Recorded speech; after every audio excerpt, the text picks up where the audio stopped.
Hang on, folks. Hayley and Charlie's nacho. Oh, there it goes. All right. I'm Hayley and Charlie's nacho guy. Welcome to SnubDub.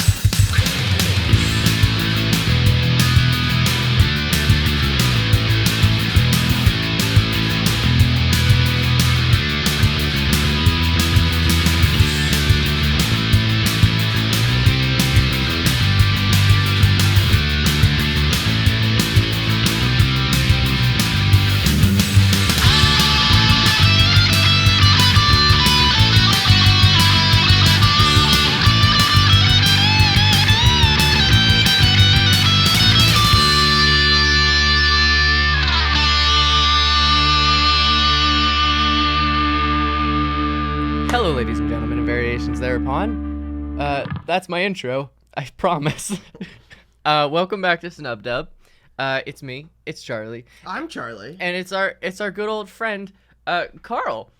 Our good Uncle Karl. Our good Uncle Karl, formerly Uncle. Not great uncle. Formerly Uncle Custer.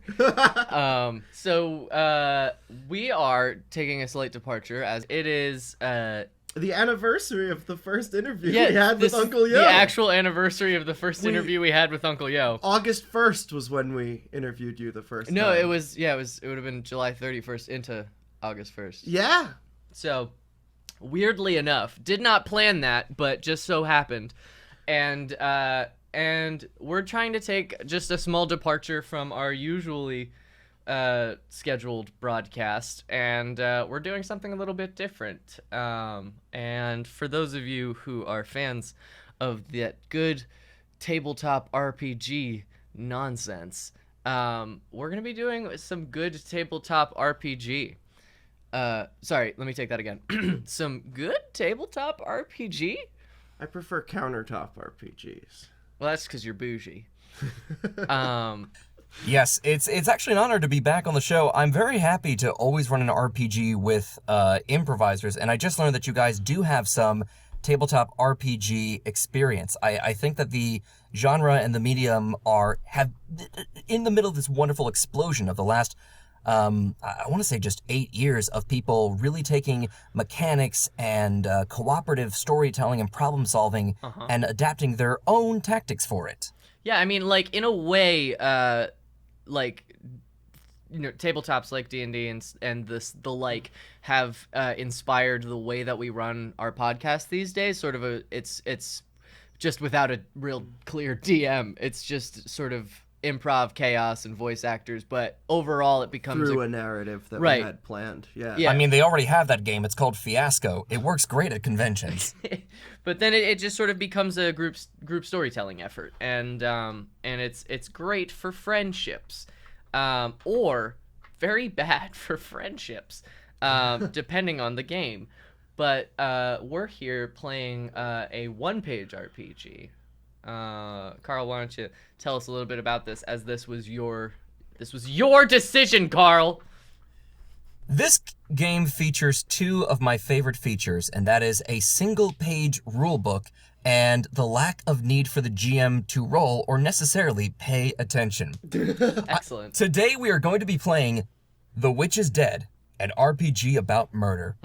Once upon a time, there was a kind and wise and beautiful witch who lived in the forest with her familiars. That's gonna be you two. Heavy wink to the audience.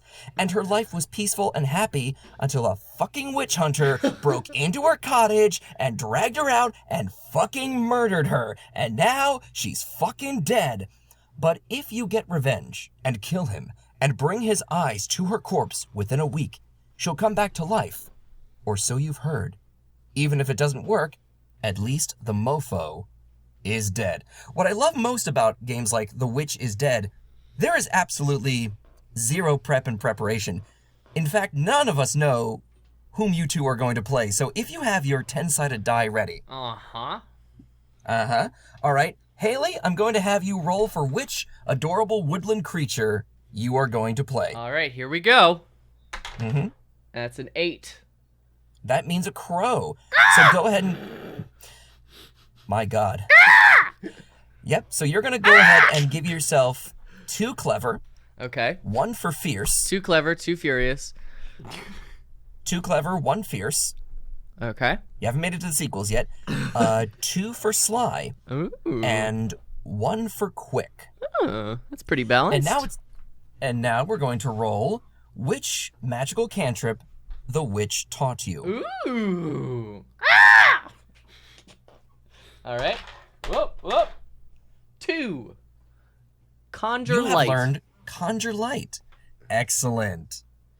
Now, while those spells have, as you can see, they have no description, which means there's no reason that they can't be awesome nor effective, anytime you use your spell, the danger of the world increases by 1. Just let me worry about what is the danger of the world. Essentially, as I challenge you to roll your dices, you are going to be adding your statses to those rollses. Ah. And yep, that's how we catch our fish. That's how we so speak fresh and English. clean. Correct. If you ever roll below the current level of danger, something bad is going to happen within the scene. Ooh.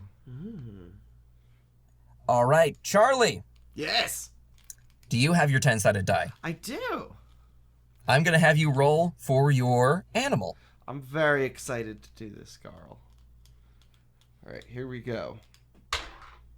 5. You are an owl. We're bird Excellent. friends. Double burb. Charlie, Yes.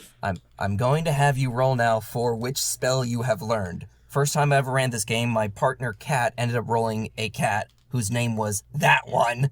And of course, they rolled for Conjure Flame. All right, here we go. 3. Speak human. Excellent. Ooh. Wise old owl is a wise old bird. The less he spoke, the more he heard. The more he heard, the smarter he got. So shut your man, please, sir, Mr. President, and listen a lot. Now comes the issue. I, as the GM, I only have 4 rolls that I have to do right at the beginning. The first thing I have to let you know is that the village is full of hardy mining folk. Mining folk. I enjoy that. So we're thinking stouty, we're thinking a little dwarvy action. And then I have to roll one more time for something I will fill you in later on. Oh dear. All right. Haven't seen that one in a while. Okay. That bodes Let's- well. Bodes Custer. Most importantly, I have to roll that the witch hunter is... Oh, that's a fun one. Nice. He's bluffing. He didn't roll anything. He's jolly and well-meaning. However, there is a twist, but I have to keep it a secret. Okay. Okay.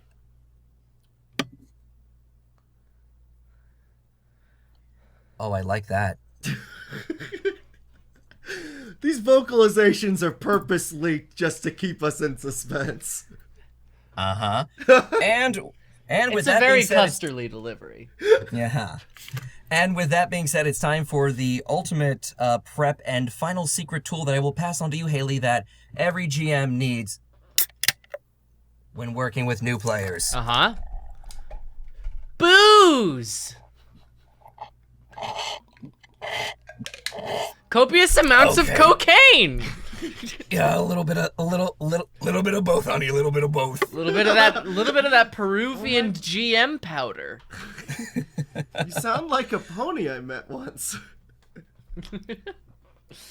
With that said, my friends, shall we dive into this? Absolutely. Let's Let's shout. dive Custerly. Today's song is going to be White Words, joined as on-lend by the amazing Eliza Rickman, also known as the Fairy Queen Lullaby Songstress of the Drow.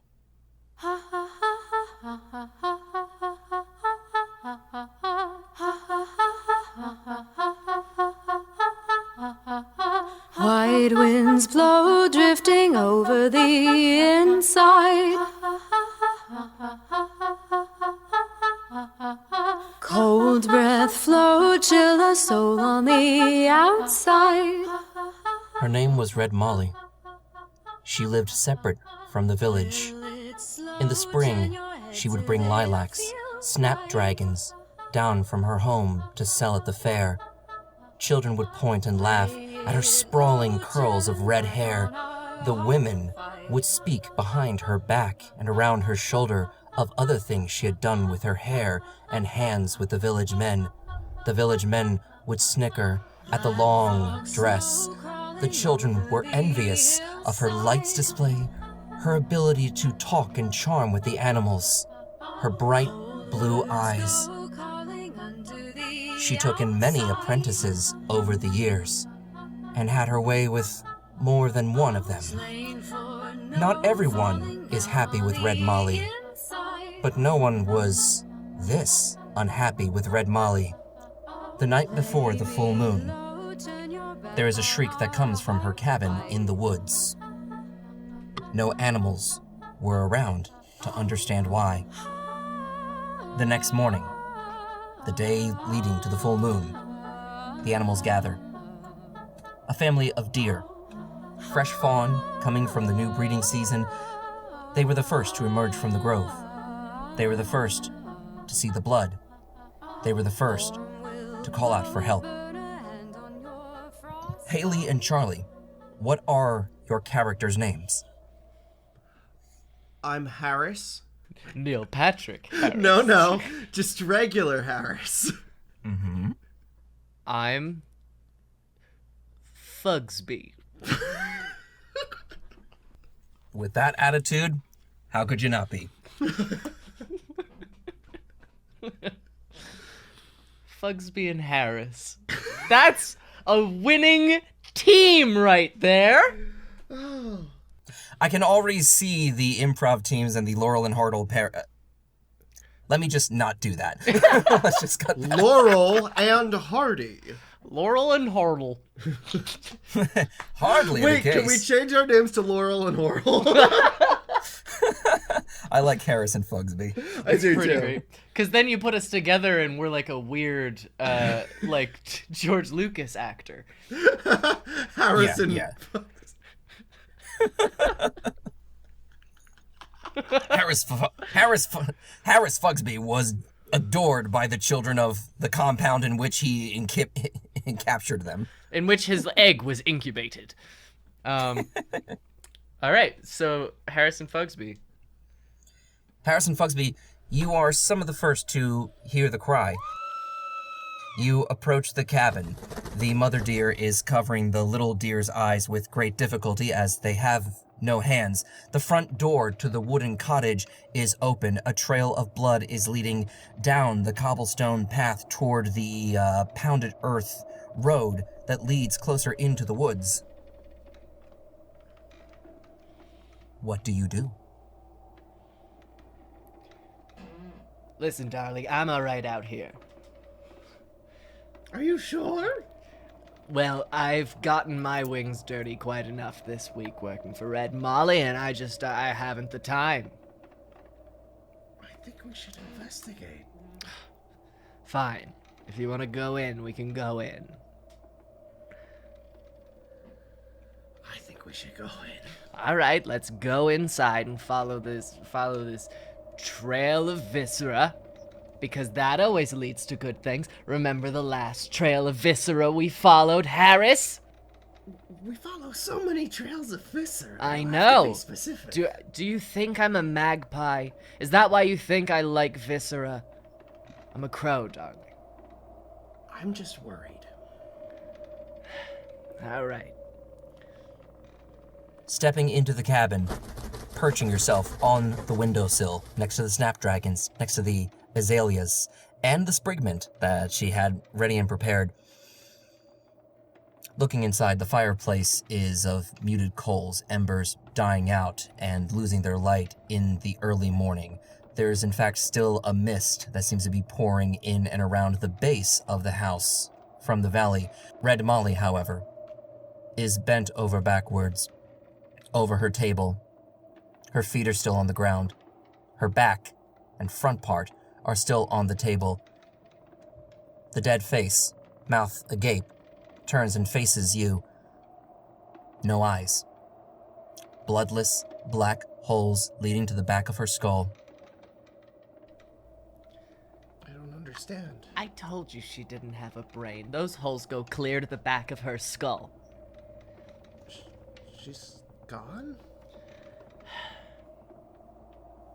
Harris, I know you take these things quite more to the heart than I do, but maybe there is a way that we can make this right. I want to.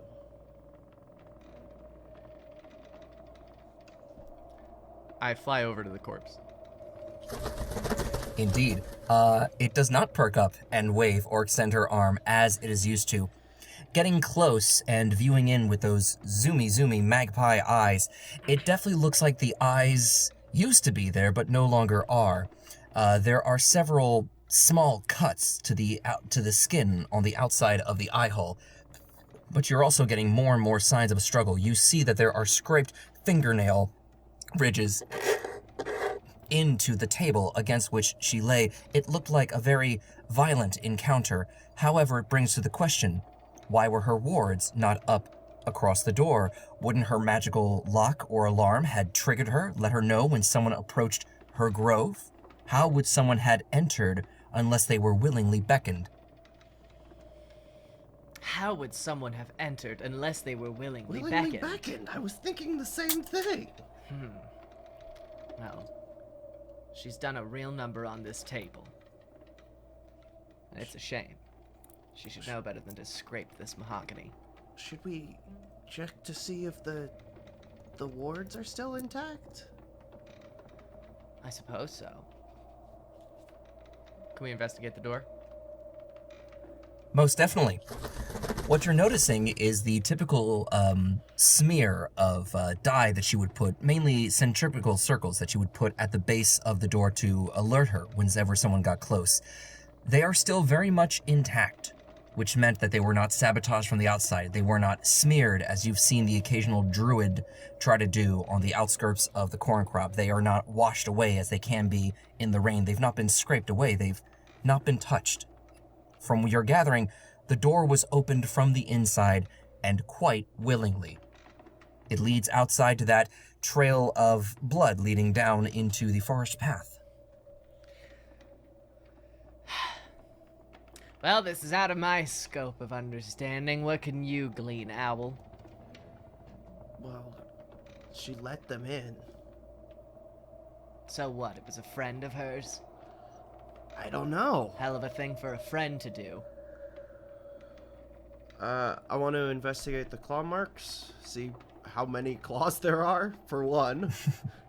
It is most definitely they match up and end at her fingernails, which meant she was bent over for a while, which meant she was struggling for a while, which meant she was scratching furiously. However, as Harris the Owl approaches the door, you can't help but notice the smell of blood. You are a hunter. You search for mice all the time, and you just can't help but look at that trail of viscera as it leads further into the woods. There are man-made scraps of fabric that stand out brightly against some of the green foliage of a weeping willow that turns toward the west, toward the mining village of Skulk Pass. Let's write Skulk Pass down, everybody. Can you spell Skulk Pass? Neither can I. Skulk Pass is a lovely mining town built into these huge, almost Scotland-esque, huge, standing, let's say huge one more time for comedy's sake. Huge! Huge. Quartz mountains that jut angrily and spikily from this very rocky, very cold cove.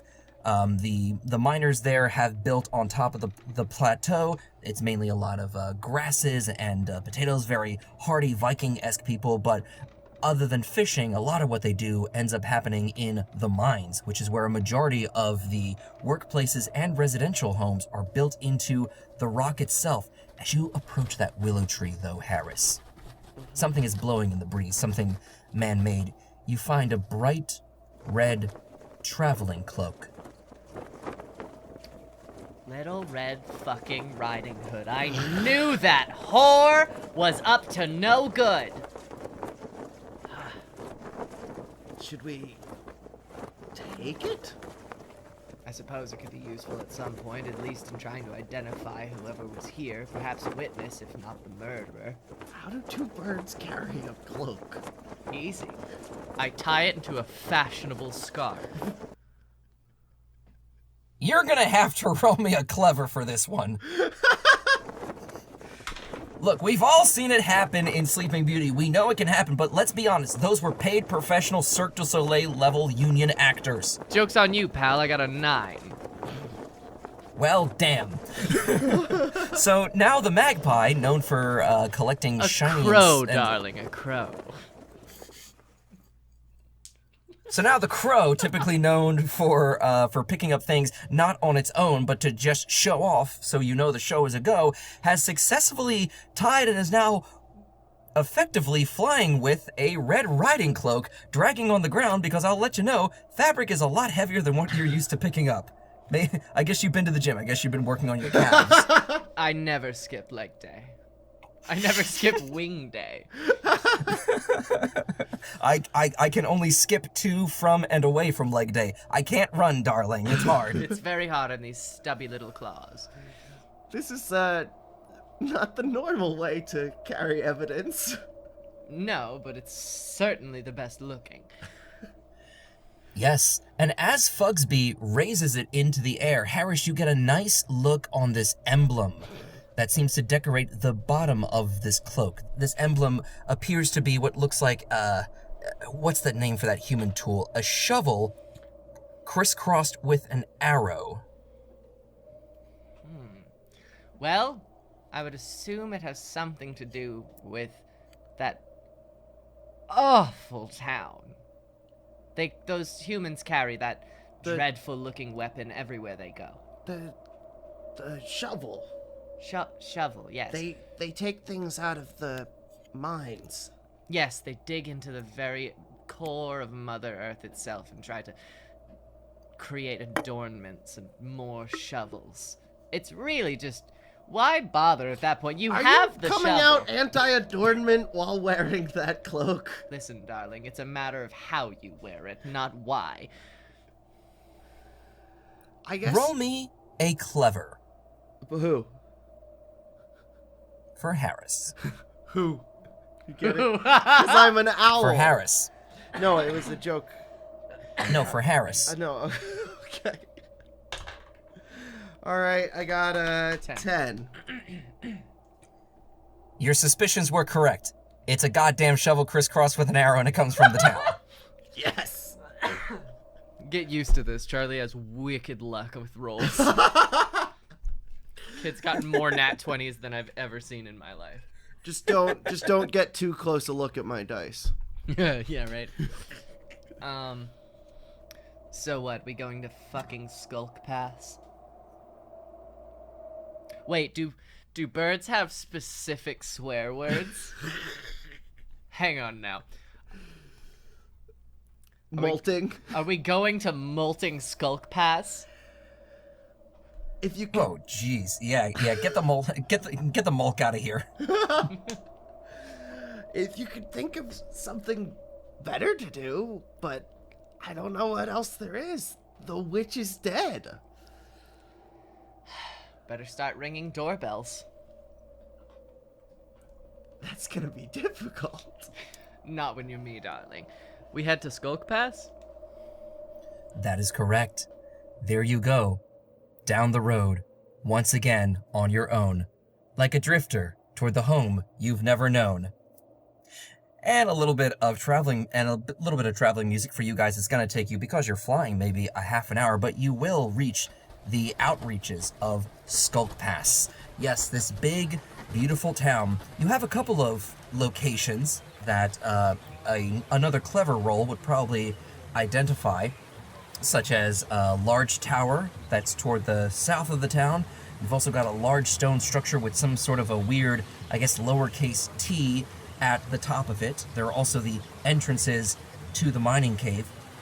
But as you two fly over, There seems to be a bustle of activity. There are carts with beasts of burdens that are tracking and pulling left and right, barrels and wagons that seem to be full of trade goods and root vegetables, and changing of summer seasonal produce, if you will. In fact, there are wooden stands all throughout the main road of town. It looks like the town is having a minor trading festival.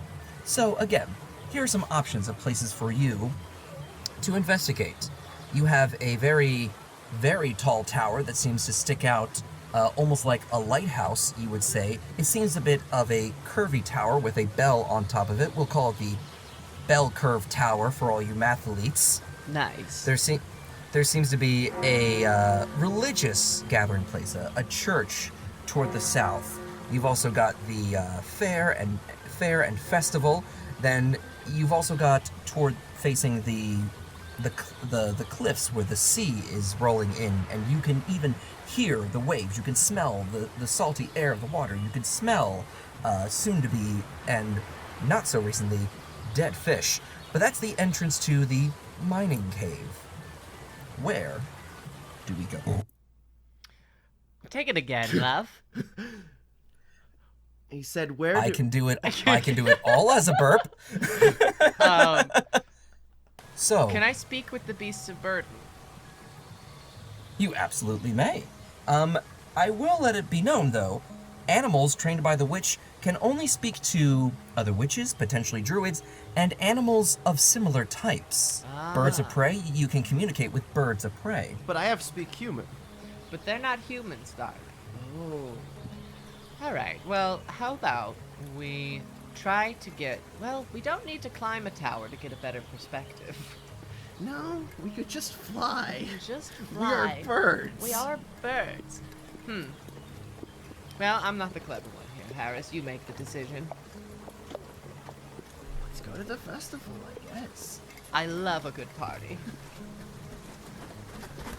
As you swing down to the south, there is the unmistakable human twang of a bow as a human-made arrow darts up between the two of you.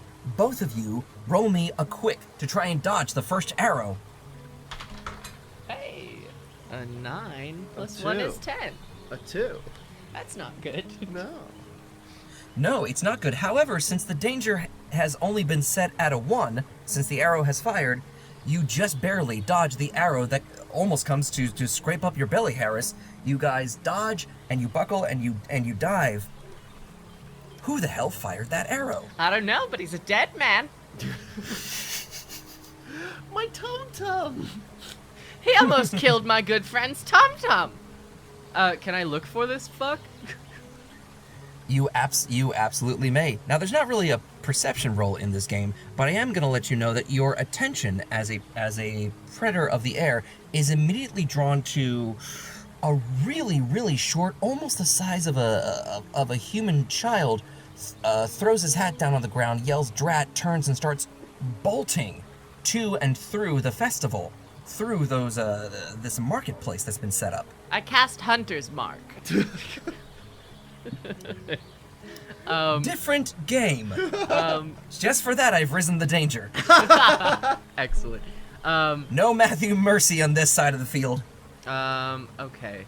So, let's... Buy a vowel. Now the danger's at 10. Great. Alright. Buy an owl. Now the danger's at 20!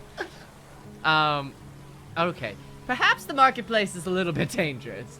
I don't think the humans are quite kindly to birds in cloaks. Well, you're the one in the cloak, and I'm the one who got his tum-tum scraped. Well, I'm sorry about your tum-tum, but maybe we can find a mommy to kiss it better. Would that make you feel alright? Yes. It's going to take you some time to find a comforting mommy, as people are now pointing up at the flying cloak and screaming, "Oh God, my God, she's back! Run, run, ghost, ghost!" People start closing their stands. Mothers start grabbing their children and throwing them under the stands. Various dogs are getting kicked by angry white men, but that seems to be completely disrelated. It's Tom's dad, alright. Well, perhaps the festival's not the best idea. It would appear that people are not too kindly to birds in cloaks. How was I supposed to know that? You're the clever one. I'm the pretty one. Okay. Well, where does your prettiness suggest we go? Obviously, the prettiest location we've seen so far. The tower? The tower. Let's go to the tower. We go to the tower. We go to the tower, Carl? Yes. Getting up, so this large wooden structure seems to have, interestingly enough, no door. No people entrance down on ground level. There's only, second from the top floor, there's an open balcony, full 360-degree window into which you can see a very large, I guess, human living area. And above that is this beautiful bell that is reflecting this beautiful light. You know why? Because I mixed up what a bell tower and light tower are. So you know what? They're fucking dwarves and clever gnomes. They're gonna multitask. All right, let's go with this. They're efficient. All right, it's Metal is scarce. It's a shiny bell. It's so shiny. I love it. I like shiny. Let's live there forever. We live there forever now. We live there forever. And that's game. Congratulations, dickwads. Okay, we go in and we have a look around. We fly in through the balcony. Yes, flying into the balcony, you can hear, I guess the best word for it would be a strain falsetto. And looking around, you're smelling a lot of, it's not quite strawberry, imitation processed strawberry. And as you land, the whole place seems to be filled with this very tacky, very dry straw on the walls, straw from the ceiling, straw scattered across the floor. Strawberries. Strawberries. It all seems to be moving and slaking. You hear a strained falsetto voice as a young question mark in a dress comes around the corner and begins singing a song of comfort, and Shock's suddenly going, "Whoa, what the hell? I didn't order any of this." Holy shit, it worked. Are you guys my new thingy familiars? Hey. Hi. Hi. Yes. Can you? Yes. Yes. Hello. Karl! Are you human? Harris, do you cast Speak with Human? Is he human? He isn't. He's very much so. Is he a witch? Is he a good witch or a bad witch? Is he a druid? Is he magical? There's only one way to find out. All right, I cast Speak Human. Danger raises itself to 3. It can always happen, but he comes over. Hey, yeah, my name's Puns. Puns Rapple. Hi. I can't believe the summoning spell worked. Are you my magical owl familiar? Yes, I am. She said yes, I am. I'm Harris, and this is Fugsby. Hi, I'm Wow, 2 for 1. This must be my lucky day. It's the luckiest thing that ever happened since fucking Red Molly cursed me, the bitch. Is this her cloak? Red. Ask. Is this her cloak? Yeah, it's a nice piece of, is this piece of clothing like the contract? Like you handing this to me makes you free? Nah. Guys, come on in. I probably got some dried mice over here by the desk. You're starting to listen, and it's interesting how well he wears this flowing white and yellow dress. And there are, looking around, the hair is shifting as he's moving around the perimeter of the space. You see that the bright blonde hair from his head seems to be snaked and hung a la like fabric dancers at Cirque du Soleil all around the interior of this tower. Yeah, pretty crazy the way things tend to work, huh? Everything kind of comes with a price. He starts to pour himself some cold water into a glass as he walks over with some freeze-dried mice. Let's not question. How about that? It's a world with magic. Maybe they develop food preservation. Big deal. Want to fight about it? Walks over a preserved mouse. Yeah, it's one of Red Molly's deals. You know, I could have the most beautiful singing voice in the land, and I asked, could she summon a man who would be perfect for me, and she found that I was rather difficult, so she made me the perfect man. Because I am apparently the only person able to, love me. Darling, you have no idea how much I relate. How did you get up here? Oh man, I was practically born and cursed to be up here. I mean, the curse is I can't leave until the man of my dreams sweeps me away, but I mean, I'm kind of already here and I got a pretty decent setup as is. I mean, if need be, I guess someone could like throw stuff up here, but I got no reason to leave the bell curve tower. I got you a cloak. Do you want a cloak? That's weird. He looks at the cloak, turns around. I knew it was too good to be true. This thing is so prettily made. Part of the Handmaidens Guild. That would make sense to me. Handmaidens. What's the Handmaidens Guild?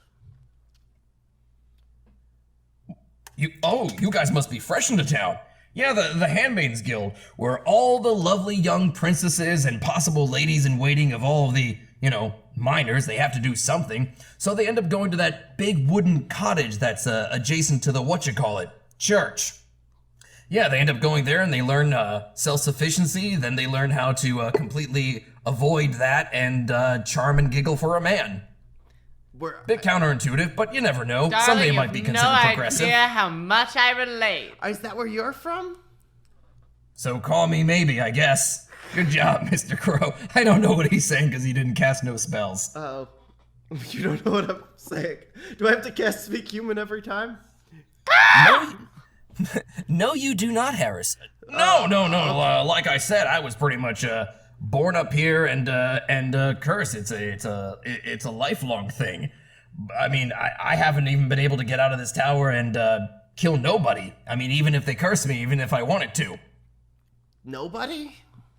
I can't leave the tower, and no one really thinks that they can climb up alongside of it, except the occasional squirrel and spider, which are kind of my only protein at this point. Her name is Pun's Repel. She could have repelled out. Why don't you use all this hair? Oh, I don't want to strain that. You know how long it takes to clean this shit, let alone braid it? It'd be like 30 pounds on my head. That's a fair point. How do you know about the Handmaidens Club if you've never left? Oh my god. You see that beautiful spyglass next to this? Yeah, check this out. I can zoom in and look into practically anybody else going through town. I mean, over in the far back, you see that enchanted lover's grove called the Randy Marsh. Anyone who goes in there gets a little, plot-driven. And you've got the entrance to the mine over by, a bunch of people coming out of there right now. And then everyone seems to be down on the street for the festivals. Lovely place. You're kind of a creep. Yeah, well, stuck in a tower my whole life, not exactly a whole lot of social skills, but I will develop them now that you are here. In fact, my first assignment for you as my familiar, let me find my drawer of hate letters and fuck-offs. Here we go. Hey, Harris. Yeah, what's up, Fucksby? Hey, I have an idea. Yes? Let's fucking leave. I was thinking Let's molt and get out of here. Watch your mouth. Punzel turns around with a rolled up sheet of paper. There's this bitch with brown hair and beautiful brown eyes. Usually wears a cloak like that. I'd love for you to deliver this letter that tells her to fuck off. Oh, actually, I'm really down for that. We will deliver it. Where are we going? Oh, you just gotta head down to the Handmaidens University. Handmaidens University. Are they gonna shoot at us again? Someone shot at you? Yeah, look like at his... with a bow or look a at his sling? poor tum-tum. Look at my tum-tum. Oh, such a shame, but no need to be an Eeyore about that or a big stinky poo since someone launched an arrow at you, Mr. Owl. Don't you worry, Harris. I'm sure it will grow back. I'm Fucksby. Let's leave. Yeah, we're gonna go deliver this letter. Yes, you shall. Do you wanna come? Do you wanna come with us? And as our two protagonists turn in the early morning light and dive bomb, heading their way toward the Handmaiden University, let's take a quick commercial break. God, I gotta pee! But I don't want to leave this movie. It's so intense, and it's the most interesting part. Introducing cinema diapers. Holy crap, where'd that guy come from? I live in the movie theater. Well, cinnamon diapers? That doesn't sound delicious at all. No, not cinnamon. Cinema. You can sit through as many movies as you like and just pee in your pants. I just did without them, and it's very inconvenient. My MeUndies now feel like Southern Florida. Well, if I wear cinnamon diapers, I can go pee in my pants and not have to leave the move. Stop talking like that. That's right. Cinema diapers? Cinema diapers. Oh God, I quit. And we're back. Cinema diapers making a splash this summer. Nice. Rated. More like a slush. Rated PP-13.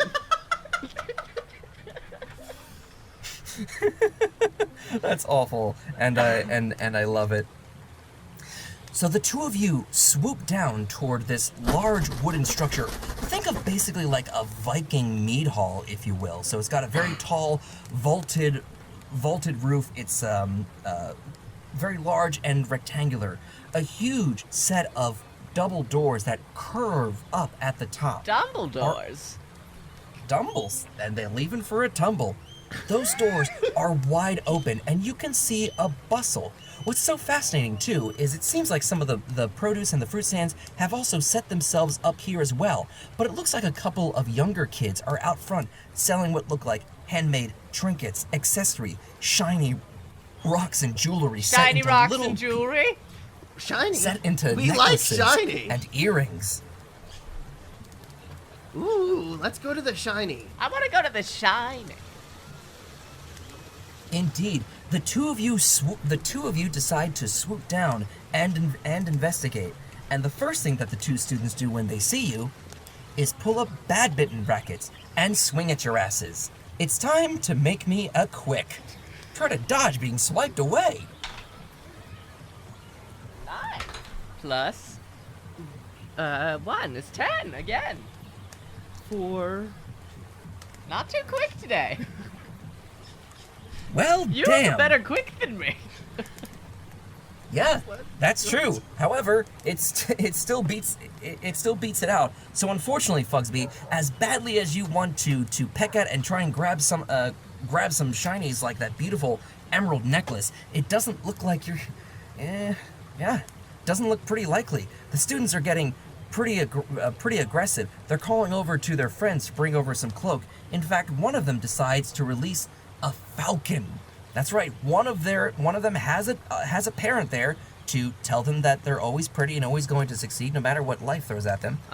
And has a falcon on his glove. I swoon. In fact, you She said she You swoons. I swoon. you swoon. Yeah. Roll me a swoon check, my dear. All right. That's I got a 5. There is no swoon. He pulls the leather cap off of the head of this red-tailed falcon, throwing out his arm. The falcon takes off and goes, "Hey girl, you like blue, swiggity swooty? Hey, how you doing, big boy? Are you Becky? Are you Becky? Yeah, I'm Becky. Fuck Ben. Ben is a hoe. Becky used to let me smash. I'll let you smash. Could we land first? It's hard to smash while I'm flying and tethered to a hand. Yes, let's get you untethered to that hand, and we can go smash in that there tower. I mean, if true love ever swoops in, this is an interesting twist to Lady Hawk. Let's can I try to untether the hawk so we can join our party? Roll me a. Man, what would I roll for this? Sly? I kind of enjoy this. Let's go with Sly. Okay. Okay. So 6 and a 2. 8. Total of 8. I'm gonna say it's doable. He's never thought to use his sharp beak on the leather strap. He's never thought to unsnap himself. And you guys have temporarily gained a red-tailed hawk who turns around to his owner and says, Becca, let me smash. I'm like blue, yellow. What does my life become? He's willing to fly away with you guys. Now the three of you are causing quite a commotion, quite an issue. And what's interesting is Harris. You see the young boy that fired an arrow at you. He's definitely shorter than the other kids, but carries himself interestingly well. Well in that. Confident and suave and an interesting black goatee growing out of his chin. And he sees the two of you, goes, shit, waves his hands in this majestic way that you only saw Red Molly do before. And a side door opens on the side of the dormitory, and he rushes in, and the wood locks itself and closes behind. However, you guys have bigger problems. Oh. Yes, you do. Do we? Oh. Well, A, the Falconer is mad that his top employee and thus title of his employment have now just flown away in the hopes of smash, so he's hoping to smash it back with the back of his hand. You've also got kids coming out with the lacrosse sticks. Why are they still talking? Who are these birds? Are they trying to attack us? They're coming in to swipe. So what would you like to? Would you like to do? I would like to conjure light to blind them. The danger has risen to a 4. So yes, the spell just automatically works. Fugsby, you clap your talons together, and a flash comes in, causing Hawksley the hawk to stumble. Beckett blinded me with science. Not sure how this is going to work. Harris, as an owl, bright light, really not your thing. No. The danger may very well rise if you don't get out of there soon. Let's fly into the university, but into the rafters in the top places where they can't see us. Let's fly into the university, into the rafters in the top place where they can't see us. Beckett, let me smash. We'll smash inside, big boy. Come on. Ben is a hoe. We're doing great. It is very difficult for the owl to go from bright, blinding, conjured light to the interior of it. Your eyes are blinking and struggling to get it straight. So, Harris, you're gonna have to roll me a quick in order to land on the rafter correctly. My dice are not my friends today.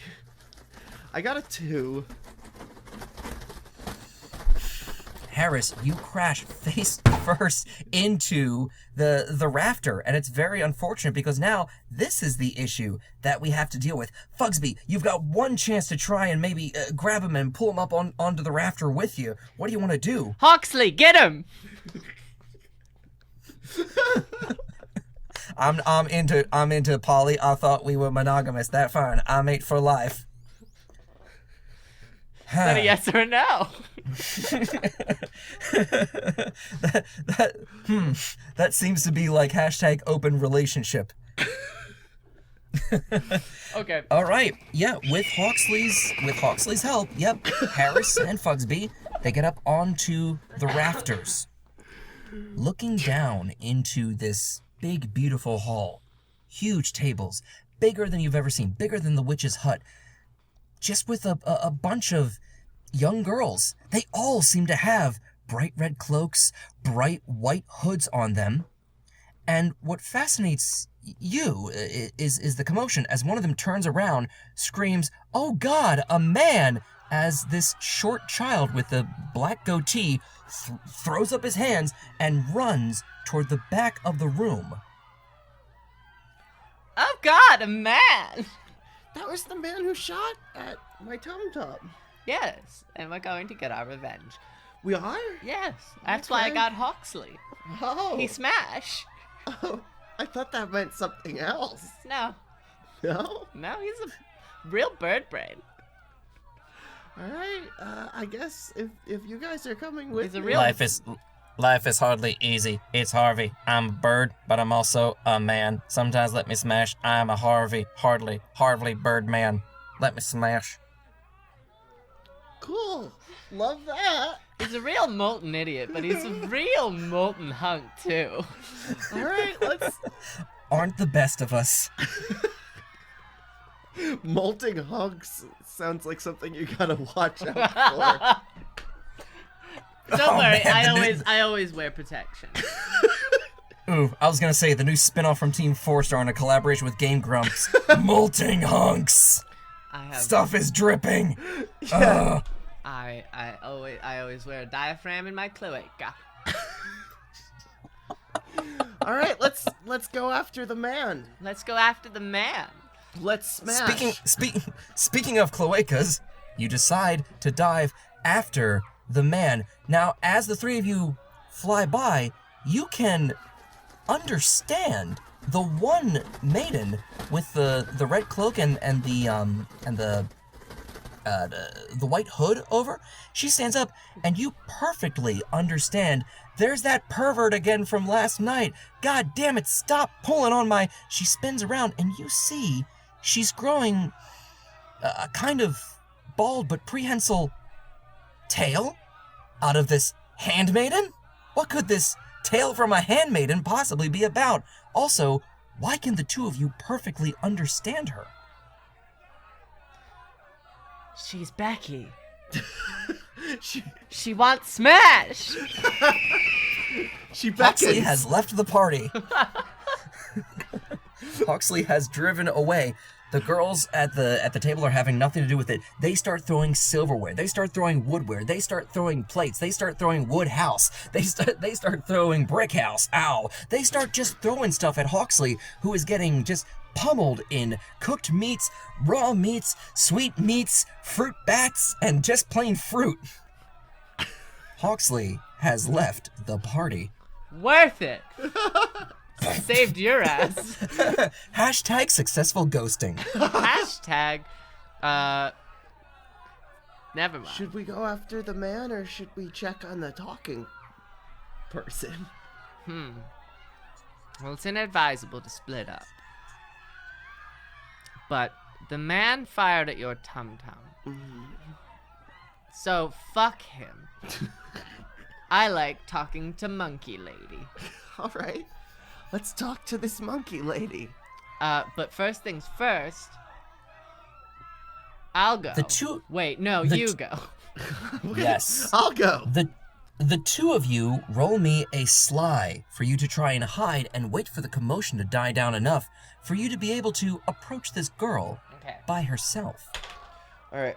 Can you? Jiminy, Can you tell my Willikers, dice Did I not- get your luck? Because I got a 9 again.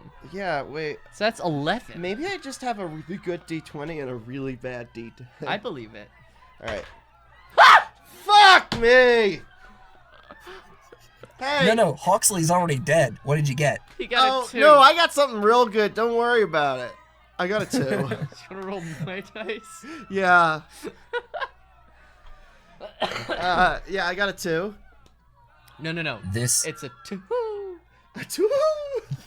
crunch 3. How many licks did it take to get to the... You know what? Fuck that owl. It's been 40 years. This commercial's still running.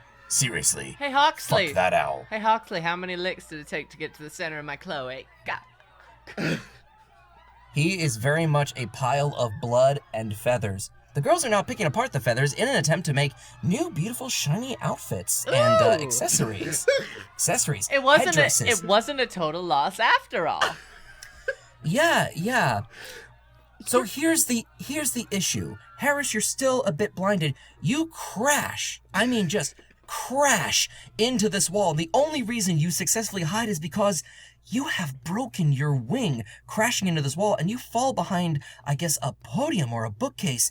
And Fugsley, you want to go and help Harris, but the girls get up from this clamor and they go all their separate ways. Now, the handmaiden with the tail, She stares she's almost alone in the hall for a while. She looks around, wondering if anyone is going to see this, but she reaches down to the body of Hawksley. She takes a knife from under someone's plate, and with very fierce precision, takes off Hawksley's head, clutches it to her chest, hiding it in her hands. Looking around surreptitiously, she runs to the back and swings a right toward the dormitories, the opposite direction of where the goateed archer ran to. Metal. All right. Okay, here's the plan. Harris, look real sad. Well, I broke my wing, so not a challenge. Look real sad, and maybe they'll feel bad for you and nurse you back to health. I am real sad. Yes, I'm a crow. They don't like me. So, I'm gonna stay hidden. Roll me one more sly to stay hidden. Oh, me? Mm-hmm. Okay. 5 + 2, 7. All right. Danger subverted. Harris, roll me a clever to see if you can get this girl's attention. Communicate. All right, that is a 12. Ah, my dice! Yep, that does work. This girl turns around and you start to see spilling from the back of her hood this bright black hair, these bright brown eyes. She's almost beautiful, you know, for a human and shit. And she looks down at the owl and her eyes go wide. Are you okay, oh, poor little thing, are you okay? And again, you can completely understand her. And she's speaking human? Yeah, I mean, that's the dumb language, but you can understand it. You haven't even cast your spell yet. Should I cast my spell, do you think? No. No. No. Okay. Oh! I just sit there and look sad. Try to talk to her. Okay. Talk to her without... Okay, that's right, because she can... I can understand her, so... Okay. Help. I thought you guys normally said who. That's a completely different question. Excellent. Keep your voice down. What? Oh, you're right. I'm so sorry, Mr. or Mrs. Owl. Oh, you poor thing. You hurt your wing. Oh, I think I can fix that. Would you like me to fix your wing, little guy? Don't sew the guy's head to it. No. This is for something else. You poor little thing. Look. No one's gonna be happy if they see an owl like you screeching around. You know, only like witches and druids talk to creatures of the forest. But it's okay. I'm a friend. Can I take you and hide you into my room and fix up your wing? I think Would you she's let a me do that? Saiyan. A what? I think she's a Saiyan. A Saiyan? Yeah, like a Goku. I mean, like I'm just saying, but the real question is, now she sees that there's a magpie. Oh, No, a crow. And she's getting a real Alfred Hitchcocky vibe here. I mean, not to go full psycho, but like you guys are probably gonna give her vertigo if you keep swinging around. She might get the rope and start noosing this. Rear Notorious. window. There. North by northwest. Thank you, Charlie. Just for that, I'm lowering the danger for you. Yay. The danger is now at a 7. Wait. Hey. No, danger is still at a 4. But she's getting worried. Oh, Help. Blackbird. I mean no Might harm. have been- I'm not an ill omen. I'm just I'm an ill eagle. Okay, and she goes to pick up Harris. Do you allow her to do this, Harris? Yes. Okay, she picks you up, tries to cradle you under the cloak, and she starts to make a break for it. And oh, Harris, you smell really fresh blood. But you also, with an owl sense of smell, you also smell old blood. Oh boy, Not- it's not her hawk- time of the month, isn't it? Not hawk blood or your blood. She rushes you and she ducks around a corner on the right and then a corner on the left, and she pulls a key out from a pocket she keeps on her waistband, opens the door, goes into a very simple, very easily furbished room. There are 2 beds, but she looks around. I'm so glad that my roommate called out a sabbatical for this week. Fugsby, do you follow her into the room? Yes. She doesn't seem as open with you as she does with Harris. Maybe something Florence Nightingale for more bird jokes coming in. Maybe she just wants to flam that Mingo if need be. But she closes the door and she moves one bed up against the other bed, making a queen size bed. And on the floor, under where she dragged the bed, there is chalk on the ground. There is round, circular chalk on the ground. And she lays Harris down in the center of it, pats your head, coos at you for a little bit. She says, it's okay, because blood calls to blood. Blood can fix blood. And she plants Hawksley's head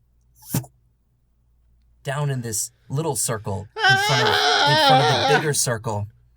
And she starts moving her hands nice and slowly, not breaking eye contact, and you see that her breathing is intensifying, and she is not breaking eye contact with you, Harris. Harris, I need you to roll me a very important sly check. No, clever. Alright, so that's gonna be a 9. Perfect. You are very aware that someone is trying to hypnotize you. I start rapping at her chamber door. I thought you were a crow. You're already on the inside. Yes, and I start saying, never more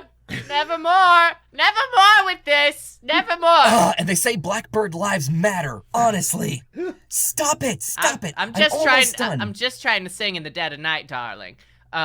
Do I recognize that she's trying to hypnotize him? You are vaguely unfamiliar with this type of magic. However, you're not the only one rapping at the door, because there is a tapping, and the girl with the prehensile tail tucks it back under her dress and goes, oh, shit. She quickly throws an extra rain cloak over Harris and over the owl, and she shoos Fugsby away from the door. Shh. Hello? Who's there? And you hear this gruff voice on the other side of the door. Come on, I deserve my payment. I did what you asked. How many times are we going to get the chance to be alone this time?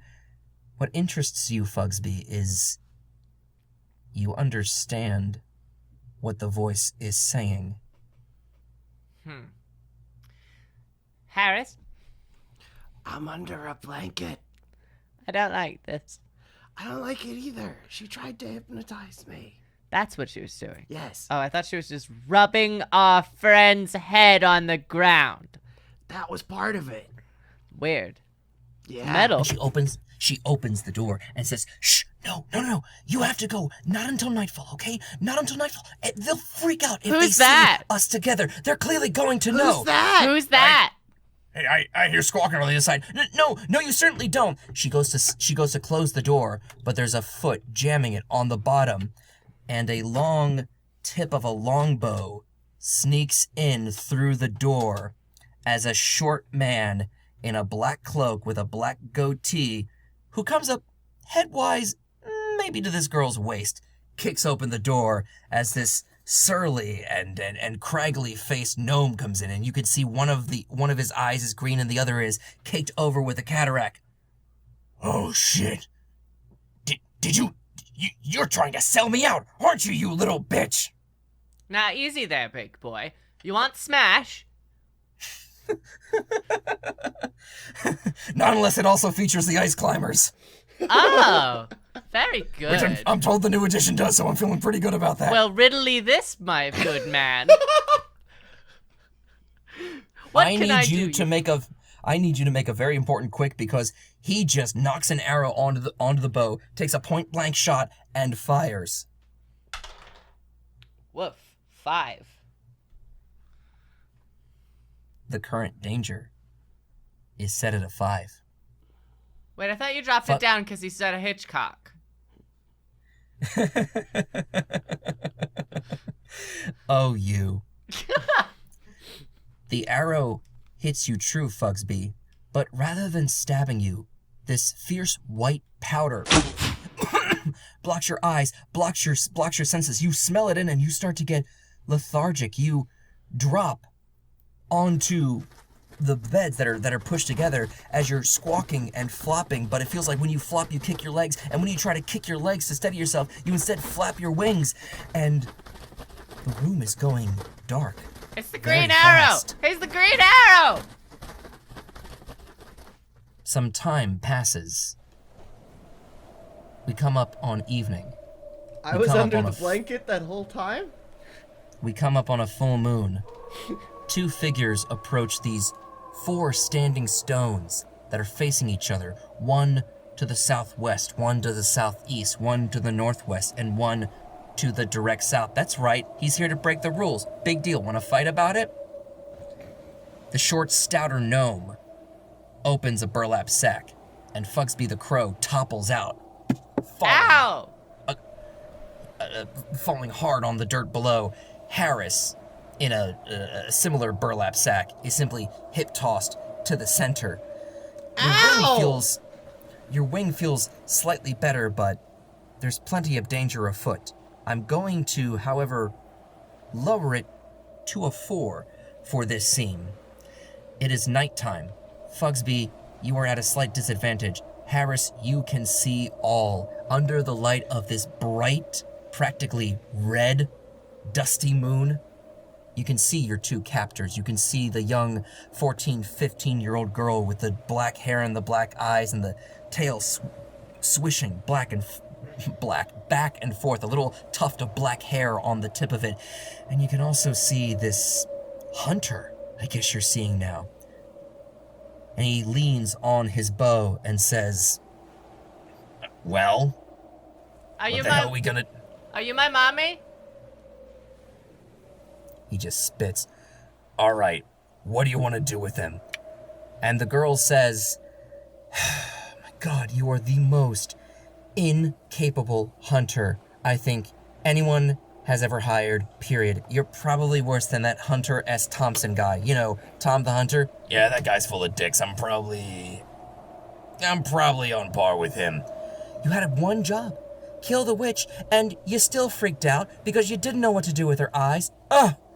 God, it's impossible to find good help. It's impossible to break out of this fucking repeat of sell your body. I'm so sick of this tale attached to a handmaiden. I'm so sick of living this handmaiden's tale. I feel like I should get more than just growing up and saying yes, sir, to the minor of my dreams. I want so much more than to just be stuck in a cave like a damn mule.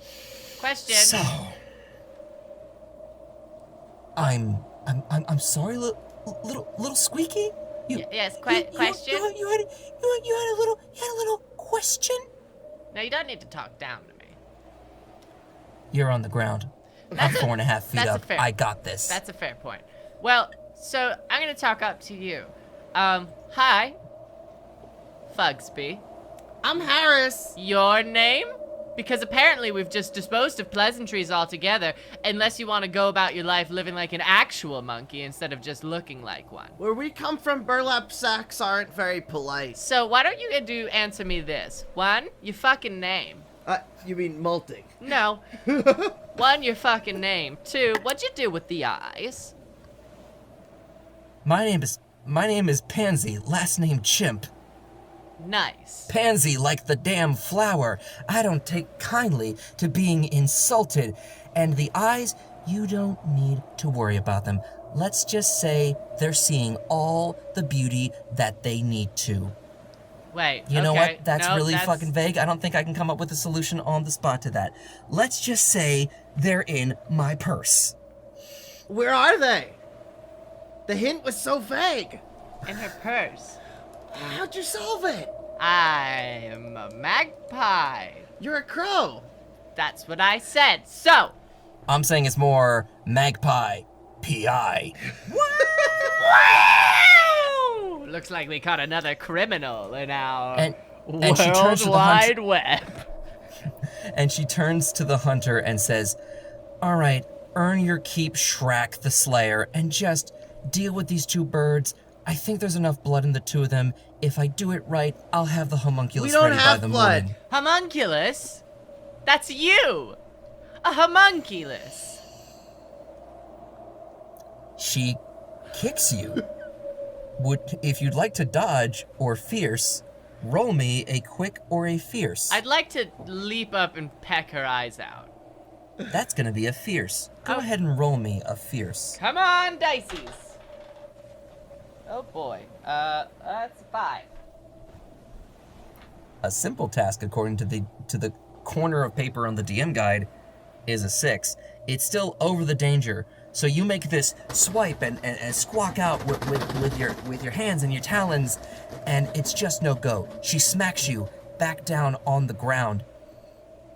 In Well, fact, that's all I've got. yeah, yes, or is it? I go okay. to peck at her eyes again. I throw her at her eye. It'll be slightly more difficult with her foot pinning you down. So I Shrek, go to peck at her eyes. go for it, Harris. Roll for Fierce? Yeah. 6. Well, shit. You. Well, the thing is, I mean, you get her leg and you start clawing and pecking at that, and she starts shrieking and jumping, and Shrek tries to step into this chalk circle on the ground and swipe you away, and she starts screaming, "Don't mess up the chalk! Do not mess up the circle! Oh, fucking hell!" And she kicks you flat off. Now, mainly not like kicking you like a soccer ball, mainly like flinging you off of her pant with the. Am I free the from force under of her leg. foot? You are free from under her foot now. I Fudge go me. to flip my wings all over that chalk. Use Excellent. whirlwind. Pidgey uses whirlwind. That's gonna be pretty damn easy. You Murkrow. just lift out your wing and you think, time to feather this duster. You probably make that noise, but yeah, you Yes. spread out your tail feathers and you I start shake 'em. smashing. Yeah, shake it like a Polaroid. Shrek is not happy with this. He knocks his bow. He wants to fire something. I'm Thinking gonna that take thing it. is more like an arrow. I'm gonna take it. Fire Take your- the arrow. I'm gonna fire take your- the arrow. Really? Yeah. All right. Harris, you take an arrow. Your wing is broken again. No. I meant take it away from the bow, not take it in the wing. Well, phrasing. So I'm gonna have you roll me another fierce to see if Not a you can quick? do this. You know what? Let's see how you do with a quick. All right, so that is a 7. plus No, 2. Nice. 8. Where's that? 8. Where's It's an that? 8. Oh my. Yes. You unknock the arrow. You're causing quite a disturbance and some bullshit to go down. No one seems to be happy with this. They're just screaming at each other. They don't have a really healthy relationship. If any of that makes any sense. Can we? We have an arrow now. Yeah. Can we throw the? Can you throw the arrow I'm gonna at throw the arrow at who? your choice? Dealer's choice. I'm gonna throw the arrow at the girl because I think the person I just took the arrow from will be expecting it. That's true. Fierce me. Right. Come on, And give yourself an additional 1. An additional one? Yes. a 10, baby. That's a 10. Okay, well, Pansy has an arrow in her neck right now, and no one likes an arrow in the neck. She used to be an adventurer. Until she took that, critical hit to the Jugular. To the jugular. Yeah. I was gonna make up the name of an artery because it's a magical world. It's my world. Who gives a shit? Want to that's fight fair. about it? Big deal. Do you want to make To one the up? Custerly. Do you want to make one? A hit to the Custerly. Yeah. There you go. Anyone can take a hit to the Custerly. Becky, let me smash now. Yeah.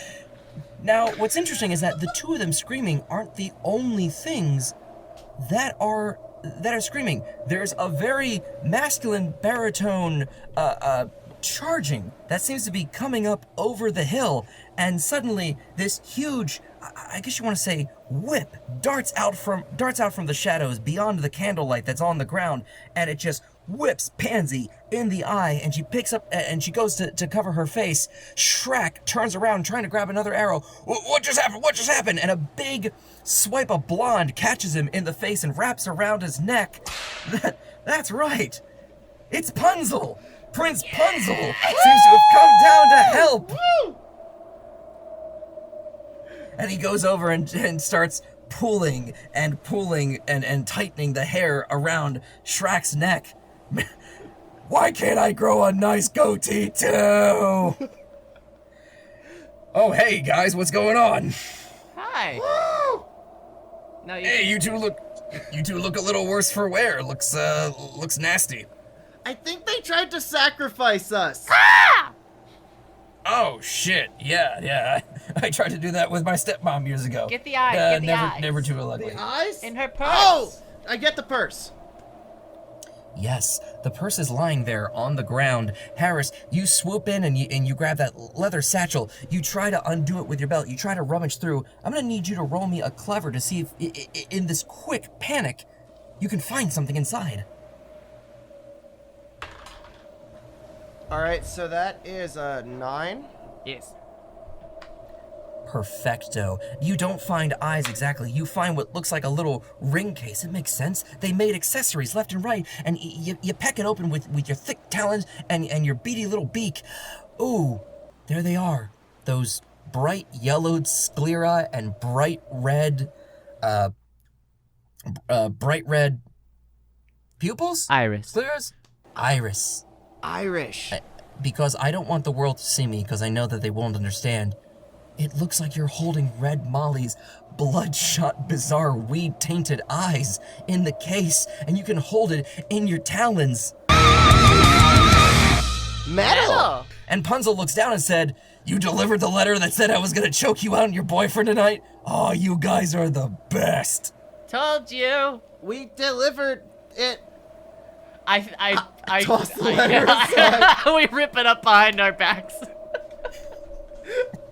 I certainly hope that you do. It is the night. Harris, you're gonna have the best chance of seeing anything going around. What do the two of you do?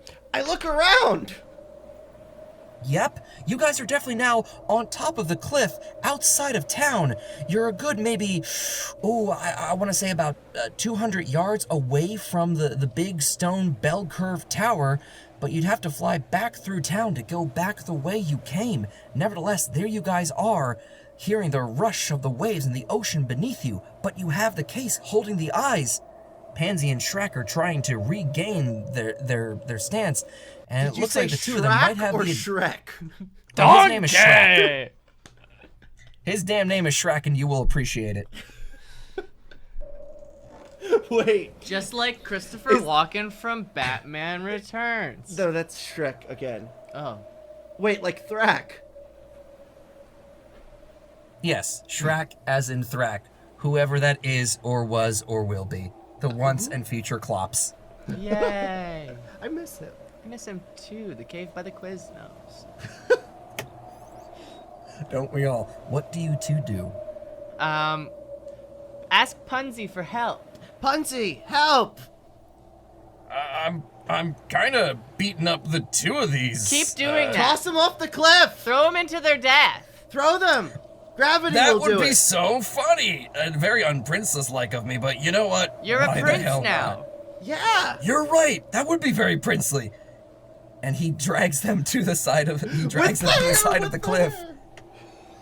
Yeah, with the hair. He's got a lot of it. Woo!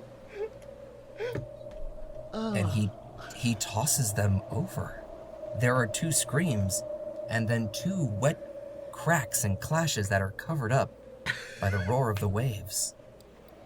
We murdered! Woo-hoo! Oh, no, that's sad. No one will ever find them. It doesn't matter. Let's go! Want to go back to Molly? See if we can put Put these the eyes back in? cheapest creepers, put them back in her fucked up head. Okay. I guess that's worth a shot. I mean, It at is a least we can bury her whole body. All right. Thank you for the help, Punzi. We're gonna go put eyes in some sockets. That's the weirdest euphemism you kids are using today. All right, go have fun. Smash! Maybe another day we'll work together. Oh, sure. Smash. Yeah, kids are dumb today. All right. All right. So It is a hard journey. Both of your wings have been injured. Both of your eyes have been blinded. Specks of powder, but flapping, breathing hot and heavy. You fly back through the woods. Harris, you guiding Fugsby as best as you can. You make your way back to the witch's hut.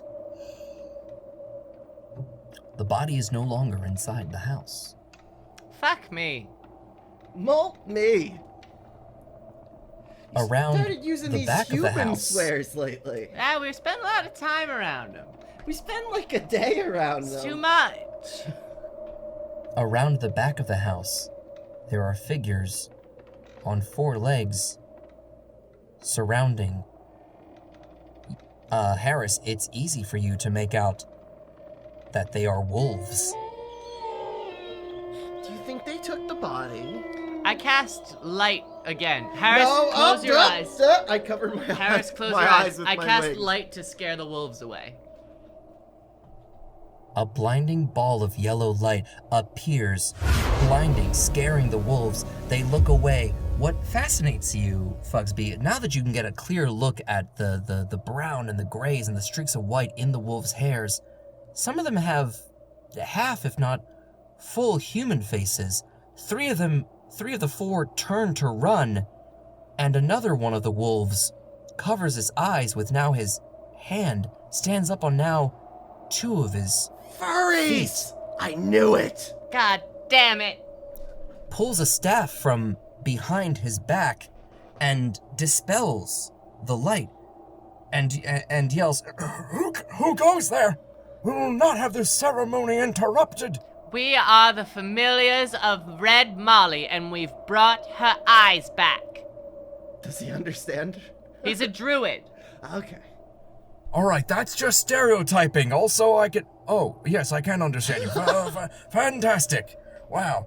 I normally get warlock these days, but yes, it was multi-classing a bit. Druids are furries.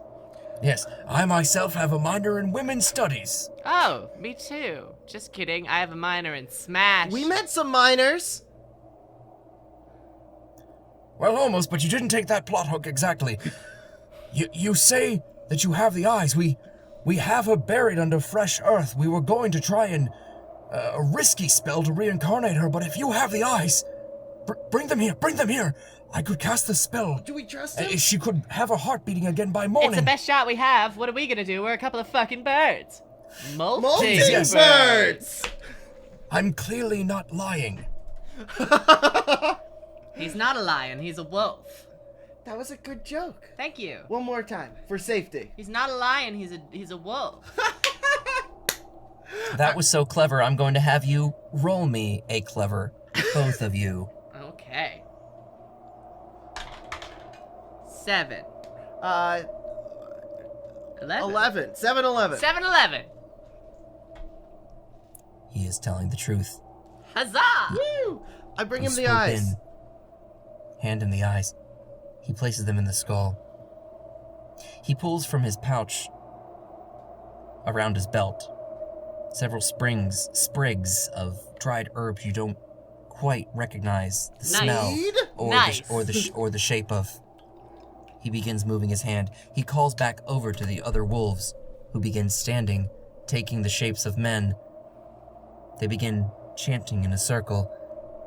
It goes on for much of the evening. The next morning, the moon sets. The sun rises, as does the familiar shape of Red Molly.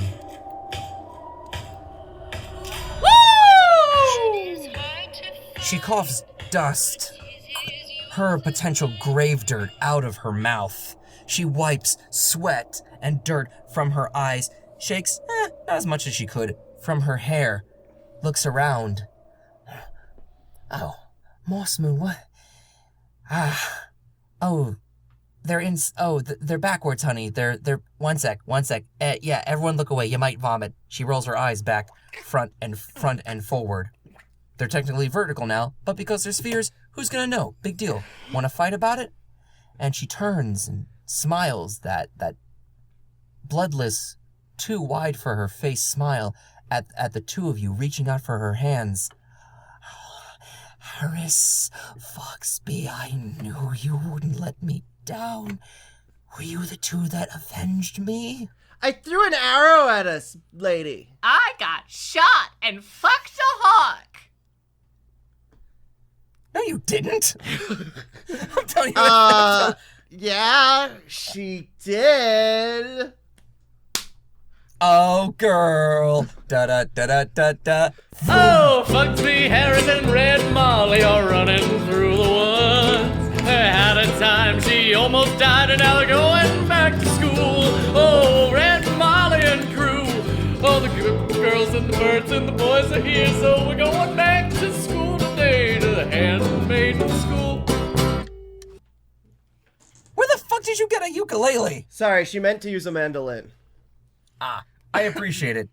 And that is The Witch is Dead, but no more. Ding Guys, dong. congratulations. Thank you. Thank you. That was awesome. I had a lot of fun. That was really, really, really fun. I've never played with an all-bird party. It's normally someone has to carry the spider around. I liked guys- that. I really enjoyed our characters. That was really fun. You immediately went with like this Upper East Side 5th Avenue fancy like Zsa Zsa Gabor magpie, and I loved every minute of it. Crow. She's very excellent and very well I was read. a dumb little kid. Very no, you're a wise little kid. But And a scaredy what's little so amazing about these fast games like this is, I mean, you saw how quick preparation was. You saw how quick it works and how well it works when you Like just preparation go with the H. flow and let it happen. Yeah, precisely. Preparation.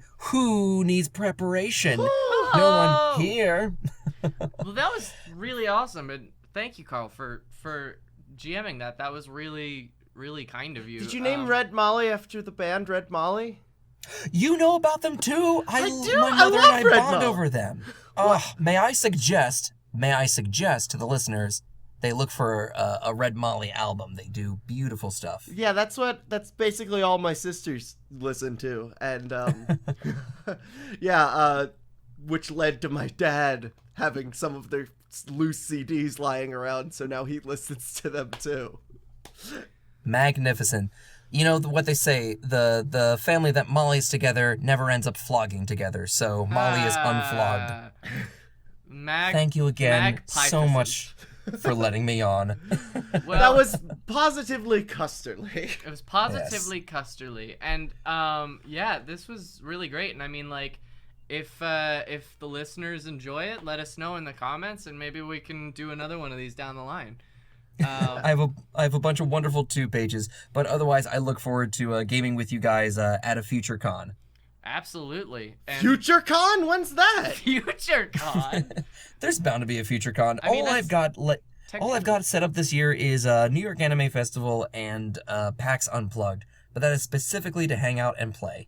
Awesome. Aw. That's a good boy right there. So, Thank you all for listening. If you haven't subscribed yet, please subscribe. If you're not following us on iTunes or Google Play, please do Leave so. a review on iTunes. It helps. Yeah, leaving a review on iTunes helps an awful lot. Who did the song that you played? Check out Eliza Rickman at elizarickman.com. Find her and fall in love with her. And thank you to Pryin Brian for our theme song, and to Tomato Magica for our art. It's I'm sure very good. We don't have it yet. We don't have it yet, but it's gonna be great. And please, we just set up a Patreon for this, so please go to patreon.com/SnubDub. And if you can find it in your heart to donate, there are lots of wonderful prizes. They're shiny. They're shiny, wonderful prizes. And yes, and also if you make fan art of this episode or any characters that are in it or any scenes that stood out to you, we will feature it. Smash. We will feature it in the first episode of the next month. So that would be the first episode in August. Where can they find you, Karl? Oh, it's always just at Uncle Yo at Twitter. Perfect. Simple, concise, to the point. And we look forward to having you on again. Karl, you are our favorite guest. Take care, my friends. I'll catch you next time. And Game on. We always like to say, find out some eyes and no, put them back. Charley, it's find out what you love about yourself and love it to death. And we'll see you in the next one.